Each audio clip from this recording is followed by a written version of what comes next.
Welcome back to the Dershow. Before we get to Jack Smith's latest decisions to drop all the federal charges against Donald Trump, I want to talk about another matter in which actually Jack Smith is marginally connected. I have an op ed in today's Wall Street Journal entitled, I'm Putting Together a Legal Dream Team to Defend Israel. And in it, I talk about the International Criminal Court's outrageous decision to issue arrest warrants against the democratically elected leaders of Israel. No warrant is ever issued against the democratically elected leader. They usually go after people like, in the Sudan and places like that. But the anti Israel bias of the international legal community, particularly the International Criminal Court, the International Court of Justice, the United Nations, are also obvious that they decided to go after Israel, charging it with genocide and starving to death the people of Gaza, which are totally phony charges. So within hours of that announcement being made, I started to make phone calls, and I put together probably one of the best legal teams ever assembled in the history, period. I got two former attorney generals of the United States. I got a former solicitor general. The two attorney generals are Republicans. Solicitor general's a Democrat. I got the former head of the FBI, who was appointed by a Democrat and then held on by a Republican. And I got some of the best lawyers in the United States to join on my legal team to defend Israel and its elected prime minister and its former defense minister against these blood libels. And since the op ed was published today, I got dozens and dozens of more calls and emails from lawyers wanting to join up. People are just outraged at the way in which the International Criminal Court is abusing international law and making it a disgrace. I mean, people thought the International Criminal Court had great promise. Its original prosecutor is a friend of mine, a guy I've taught with at Harvard, Luis Ocampo, great man.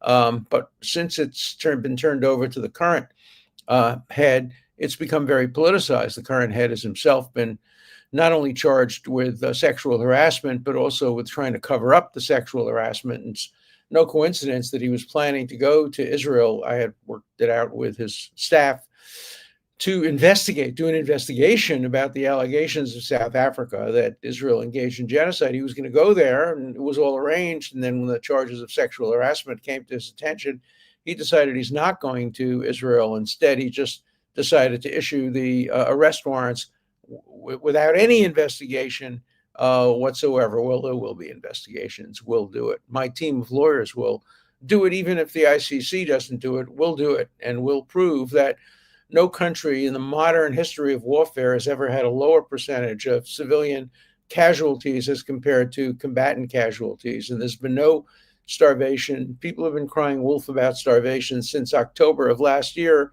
And in fact, the only people who've gone hungry are people whose food was stolen by Hamas. Israel is sending large amounts of food. And today it was announced by the United States that we may be close to a ceasefire in Lebanon, and the United States announced a couple of weeks ago that the only reason we don't have a ceasefire in Gaza is because Hamas has refused to respond to requests for a ceasefire. So, as a result of all this, as you know, I wrote this book. It's a little pamphlet. It's only like 85 pages long, but it reveals all the lies that the protesters in the United Nations. Today, I was on the Piers Morgan show with the so-called rapporteur of Palestine, who's a bigot, one-sided, totally biased person. And she told, I think, each of the 10 lies that are in this book came out of her mouth.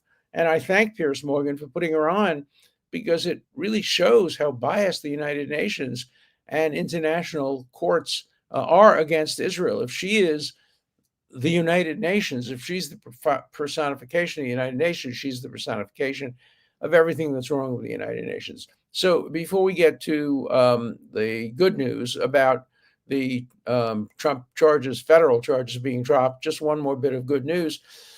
President Trump has nominated or will nominate Pam Bondi to become the Attorney General of the United States. Pam Bondi was co-counsel with me in the first Trump impeachment. So I worked with her. She's terrific. She was the Attorney General of Florida for a number of years. Then I think she was in the state attorney's office in parts of Florida. She's very smart and she's very nice and a decent person. So I hope she'll be confirmed. I hope she'll be a great Attorney General of the United States. I spoke to her after she got the nomination and offered, as I have to everybody in the Trump administration, to help them. So I've offered to help her. I've offered to help Elise Stefanik. I've offered to help the president. I wrote him a letter, and and I'm sure that I will be able to do to this Trump administration what I did in the first Trump administration. That is, without officially joining it, making myself available to anybody who's dealing with Israel, with Zionism, with what's going on at college campuses, and also with lawfare, though I think lawfare probably will soon be coming to an end. As you know, I invented the term lawfare. I used it in the 1970s and put it in a book that I wrote in 1982 and in law review articles. I also invented the term derangement syndrome, applying to an individual. It wasn't applied to Trump when I invented it. It was applied to Noam Chomsky, who I said you could talk to about any subject except Israel. When you talk to him about Israel, his mind turns into scrambled eggs, and he has Israel derangement syndrome. So let's talk about Jack Smith, because I think he also suffered from a Trump derangement syndrome. Finally, he did too little, too late, dropped all the federal charges against him, blamed it, of course, on the Supreme Court and on the Justice Department and everybody but him. And these charges never should have been brought for two reasons. First of all, the federal charges involving January 6th and elections and all of that, just no basis in law for arguing that these were criminal violations by Donald Trump. He has the perfect right, had the perfect right at the time, still has the perfect right to contest the election. I don't agree with him.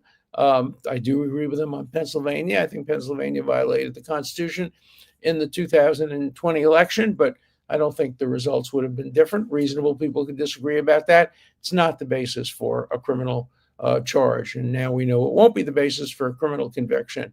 And the other, of course, is the classified documents. Now, there was a violation of the statute. They have a videotape of him holding up a piece of classified material, showing it to a journalist and saying that he could have declassified it, but he didn't. But we have the same evidence against President Biden, him telling his biographer material that he acknowledged was classified. And yet they didn't go after Biden, maybe because they said he was a little infirm and would be a good witness in front of the jury. First of all, he probably never would have testified. So that's an absurd argument. But they didn't go after Biden. They went after Trump. And I think based on equal application of the law, it's unfair. Virtually every president and many, many, many other public officials have had access to classified material and have taken it home with them, either as souvenirs or to help with their biography or to show to their friends. It's very, very common. I think if there were a thorough investigation of every president over the last 100 years, you'd find that many, many, if not most of them, had technically violated the classified document rules. Of course, presidents have the right to declassify, but these sometimes occurred after they were president, so they technically didn't have that. But it was the right decision. Now the question comes up: what about 2029, January 20th, when President Trump, if he has good health for the next 4 years, which we hope he does, will leave office? Can any of these cases be dropped against? Can they be revived now? Can Trump be charged with either of these crimes after he leaves the presidency? He can't be charged while he's president. It's not in the Constitution, but the Justice Department has rules that say you can't prosecute, charge, indict a sitting president. Will they charge and indict him after he leaves the presidency? The answer to that is no, they won't. And I think they can't. And if they did, it would be dismissed on other grounds.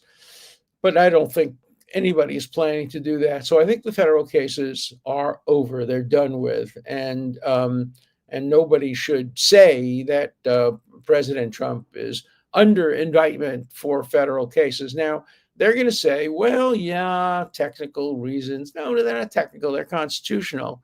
And remember, Trump didn't have a chance to defend himself in the grand jury. You can't defend yourself. You can't present your evidence. You only present one-sided evidence. So an indictment is just an accusation. It's generally not worth the paper it's written on for purposes of proving guilt or innocent. As the chief judge of the New York Appellate Court of Appeal said, a grand jury will indict a ham sandwich if a prosecutor tells them to do so. Well, in this case, Trump was the ham in the sandwich, and so he got indicted. Now those indictments have been dropped, and good riddance. They never should have been brought.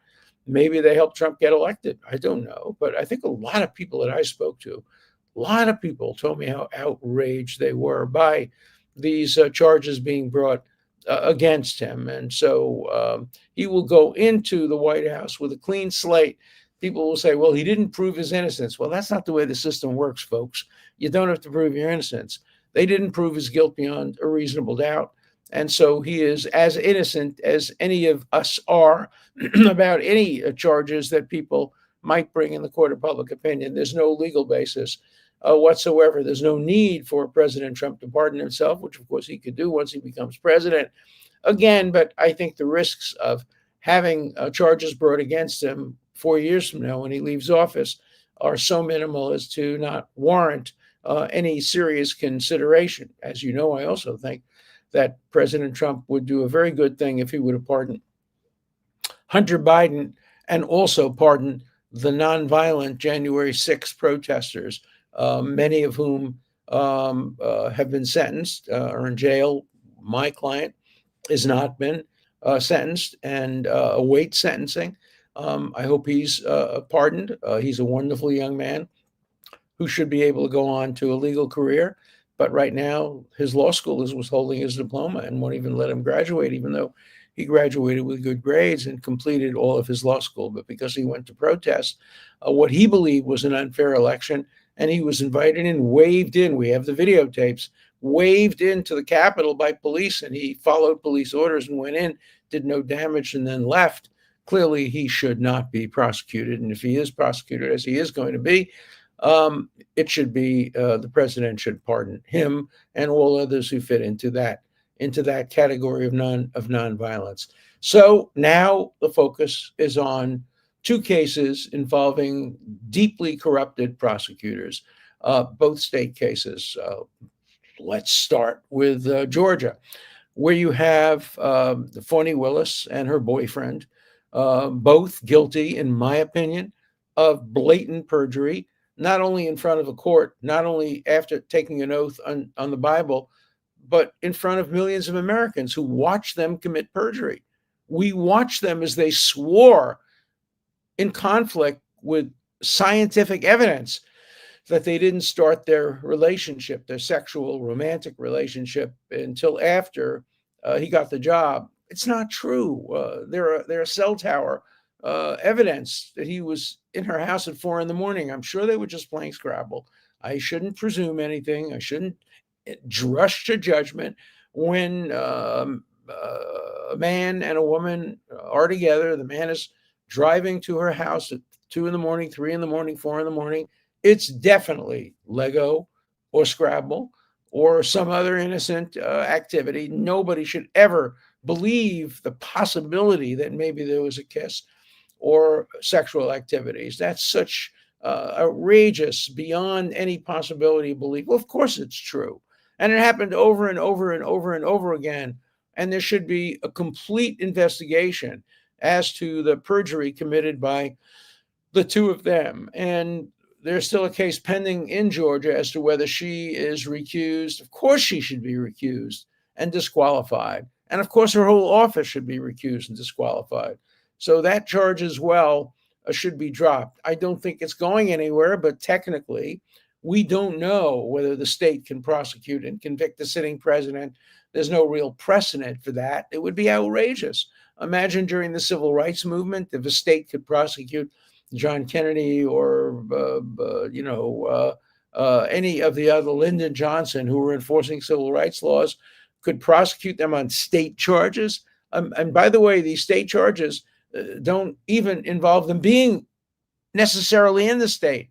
Just peripherally, they didn't have to be in the state to be charged. You could charge them if the document was in the state, or the signature was in the state, or in the Phony Willis case, if electors were in the state and were improperly, or in the opinion of some, improperly sent to Washington. So you have the power of any state to interfere in the operation of the presidency of the United States by bringing charges. And there's no Justice Department ruling in the state Justice Departments or state Attorney General's office, as there is in the federal court, saying you can't prosecute, you can't try, you can't indict a sitting president. There are no such rules in New York or in Georgia. Whether there should be or not is up to the state, but I can tell you that there is really nothing to the state case against Donald Trump in Georgia, and it should be dismissed. And it should also be dismissed for prosecutorial misconduct. It should be dismissed for a range of other reasons, but it should not go forward. And I predict that it wouldn't go forward. By the way, I predicted with 100% certainty on this show and in my writing that the Smith cases, both of them, would ultimately be dismissed and should be dismissed. So my 100% record in predicting accurately legal proceedings remains intact. Not so good at predicting political outcomes. Acknowledge it. Not going to make any more predictions of political outcomes, but my predictions on legal outcomes is pretty darn solid. I also predict that ultimately the charges in New York will be dropped. But let's get to the charges in New York. Charges in New York are the worst of all the charges. These are charges that should result in investigation of the district attorney. He's now running for office for re-election. He has two cases that he can run on. One is maintaining the conviction in the Trump case, which I don't think he's going to be able to do, but he's hanging on for dear life. He wants to postpone the sentencing 4 years beyond his own election. Remember, he's running for election a year from now, and he has to have a verdict in the Trump case in a notch in his belt in order to win that election. The other case is the Penny case involving a young former Marine who was a good Samaritan and helped people who believed they were in danger of being seriously hurt or even killed. I don't believe he's going to win that case. Certainly, he's not going to win it ultimately, but I don't think he's going to win it in front of the jury. So if that's the case, then the only thing he has to hold on to is the New York non-disclosure agreement hush money case. There's nothing to that case at all. Again, I challenge anybody to articulate how you can take a misdemeanor, which shouldn't even be a misdemeanor. He didn't do anything wrong. He listed as legal expenses the payments designed to resolve a legal dispute. But let's assume that was a misdemeanor, a minor misdemeanor like jaywalking. Let's assume that. Statute of limitations was over. So he turned a minor, in my view, non-existent misdemeanor into a felony by claiming that the reason that he committed the misdemeanor was to commit another crime or to hide another crime. No, we don't know what the other crime is, even after the jury verdict, because the jury was instructed, well, multiple choice. It could have been this. It could have been he tried to cheat on his taxes. It could have been he was trying to influence the election. It could have been he was trying. We know what it was about. He was trying to protect his wife and his family from a disclosure that might be false, might be true. Nobody would know whether to believe it or not. And so every day in America, non-disclosure agreements are made. Obviously, in my case, I refuse to make anything like that or to pay any money because I didn't do anything wrong. And the woman who accused me ultimately admitted that she may have confused me with somebody else and dropped all the charges. So, but in his case, the woman continued and persisted in the accusation. So he made a non-disclosure agreement, and Bragg magically turned it into a felony. I have to tell you, he's either the most brilliant lawyer in the world or the most corrupt. You pick. I have to tell you, he's not the most brilliant lawyer. So multiple choice. He's either the most brilliant or the most corrupt, and he's not the most brilliant. So you know what my opinion is on this. I have never seen a worse case. Never in my 60 years practicing, teaching, and litigating cases all over the world. I've never seen a case. Well, maybe the case against Israel in the International Criminal Court competes with it, but the New York case is just made up. At least the ICC, there is such a crime. It's not been committed by Israel, but at least there's such a crime. In the New York case, there's no crime. You can't figure it out. First question by the judge, if it ever gets to appeal, of course, we know that Bragg is trying to keep it from getting to appeal by postponing the sentence 4 years, because under New York law, you can't challenge a conviction without there being a sentence. So he's trying to cover himself up, his wrongdoing up, by saying, let's not sentence him for 4 years. And then, of course, they'll drop the case. So it'll never be appealed. I want it to be appealed. Now, next week, the judge is supposed to make some kind of a decision about whether or not the case should be dismissed on immunity grounds. If they do that, then everybody will blame the Supreme Court. But I would like to see this case appealed, because I don't think there's any case. I don't think there's any theory under which he could legitimately be prosecuted for doing what he did, namely for allegedly signing a non-disclosure agreement or having somebody sign it on his behalf, and then having one of his third-level accountants list the item as a legal expense instead of saying, it was a non-disclosure agreement designed to prevent my wife from learning that I was accused of having an adulterous affair with a porn star. My God, what that would have done to Alexander Hamilton if that had been the law. He too had an adulterous affair, and initially didn't tell the truth about it. And then he was forced to write a whole book about it. I have an original copy of that book, a little booklet written by Alexander Hamilton, which he admits the affair and denies, however, paying hush money from government funds, although he admits paying hush money. But, if everybody who ever paid hush money and didn't disclose that the hush money was paid in order to cover up something you want to be hush about, there'd be so many people in prison today. And of course, nobody would ever pay hush money. Why would you ever pay hush money if the first thing you have to do is disclose publicly the reason why you paid the hush money? That's completely contradictory. This is the stupidest case I have ever heard of. If I ever brought this case in my class in criminal law, if it weren't a real case, students would laugh at me and say, what are you teaching us? No case like this can't be brought. It's ridiculous. It is ridiculous. And it's going to be exposed as ridiculous. So let's see what happens. Right now, the rule of law is in real trouble. The rule of law is in trouble in New York. It's in trouble in Georgia. It's in trouble federally. It's in trouble in The Hague with the ICC. And part of my job is to bring back the rule of law and make sure that we still follow the Constitution and the rule of law. We're not doing that. Lawfare has taken over the rule of law. And as long as I'm alive and healthy, I'm going to fight against that, whether it's by writing books, doing op-eds, or putting together legal groups. I'm 86 years old. I'm a one-man army in some respects. I do this without a secretary. I do it without a staff, but I'm committed, and I'm going to continue to fight for justice, fight for the rule of law, as long as the good Lord gives me to do so. So let's turn now to letters. I got a lot of letters. Remember, the last show was about, should Trump respond? Should he take revenge? I try to lay out the difference between revenge and justice. Virtually every letter I got said Trump should respond and do something, and not take revenge, but hold people accountable. I'll read you a couple of them. Holding Democrats accountable is not simply revenge. Trump needs to hold them accountable so we never see this Stalinist lawfare again. I agree. It's not revenge. It's consequences of legal malpractice. It's not malpractice. Malpractice is unintentional. This is deliberate, willful misuse of the law, not just malpractice. Yes, the blatant lawfare needs to be punished.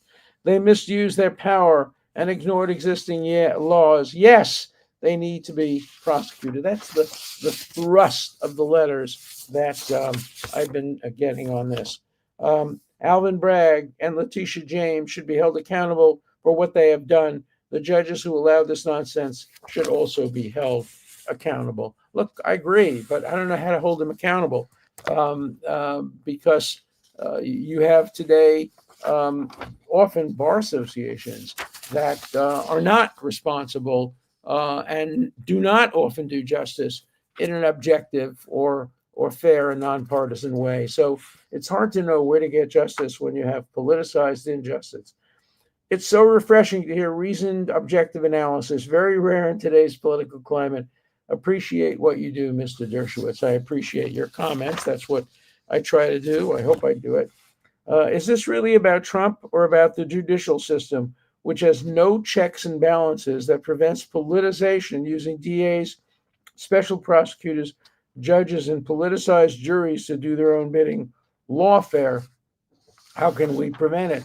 First, we have to set up rules that preclude, that expressly say that the courts will not accept misuses of the law and apply a double standard. Right now, if you can prove that you were selectively prosecuted, except if it's on race or gender or maybe religion, but that's the only basis. If you say you're being selectively prosecuted for political reasons, the courts won't accept that. I think the law should be changed, and they should accept that. So let's see what happens. Awesome analysis and breakdown on things that matter, pending issues, and also what will have to be regarding Project 65 shysters. I don't like the word shysters. There's a kind of ethnic implication. But thank you, Professor Dershowitz.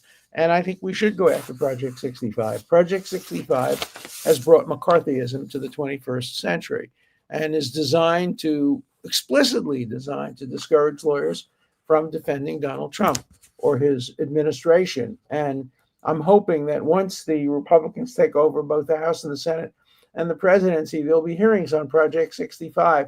I would love to testify at those hearings. I've already spoken to several people who have responsibility for that, and I'm encouraged that we may see some hearings going forward against Project 65, against the ICC. Remember, too, there's evidence now. South Africa brought the charges to the ICC, and I've now heard that Iran may have been behind South Africa. South Africa, which today is a failed nation, and doing a terrible disservice to its wonderful, wonderful citizens. And they spend more time attacking Israel than they do feeding their own people. But we'll see whether or not there's evidence that South Africa was paid or given other benefits by Iran to bring this outrageous case against Israel. Justice is only justice when it is blind. You know the origins of that. And the origins of that are the Old Testament in the book of Deuteronomy, where it requires of judges that they do not recognize faces. Lo takir panim. Lo means don't. Takir means recognize. Panim means faces. That's a metaphor for blind justice. If you can't recognize faces, you're doing justice blindly. And that's the origin of the statue of justice with the blindfold. It comes from the Jewish Bible and God's instructions to judges in the very portion of the Bible on which I was bar mitzvahed 73 years ago. So it's still as relevant today as it was then, and on the day it was written almost 3,000 years ago. You invented derangement syndrome and lawfare. Very impressive. Well, you know, I've used a lot of phrases over the years. Not all of them have caught on, but those two caught on. The leader of 65 should be disbarred for intimidation and other crimes. Well, I don't know about crimes, but I think they should be investigated, and we should see whether or not it is appropriate for lawyers to try to discourage other lawyers from representing people who are controversial? I think the answer to that is no. I think this is a throwback to McCarthyism. So I will be doing everything I can to see that Project 65 is investigated and appropriate remedies are taken if the truth turns out to be what I think it is, that it was a politically motivated attempt to try to prevent lawyers from representing people under the Sixth Amendment to the Constitution. See you tomorrow.